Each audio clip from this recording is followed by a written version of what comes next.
乡亲大家平安，今仔日是新历的1月初2，旧历的12月初8，礼拜4。后来乡亲啊，特别过年咯，煞来发生这个不幸的意外。国防部一台乌鹰的直升机载去不明的原因，迫降伫新北市乌来的山区。这台无人机是载参谋总长沈一鸣上将等13个人，代表总统要到宜兰的东澳去慰问官兵。想袂到这个直升机突然间来失速。迫降伫乌来的山区，这结果是互人真艰苦。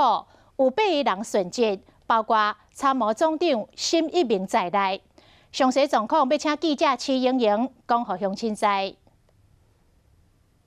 热电各乡亲，乌鹰直升机迫降以外，搜救的过程中有生还者分别吸引搜救人员的注意，来看现场的情形。那个方向就对了，往哨子的方向找。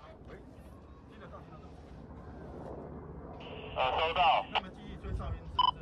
研判距离你们多远？听到很微弱的，疑似是哨子的声音，可能距离可能有400-500公尺。因为这摆失事的地点是伫新北乌来山区以及宜兰交界所在，目前伫渭水之丘这个登山口，就算要行入去，至少估计嘛要行80分钟，再加上分站慢慢变较高，搜救的困难度有伫增加。进前嘛使看到一直有直升机伫空中咧盘旋，拄则嘛有看到新北的消防局嘛有成立搜救队。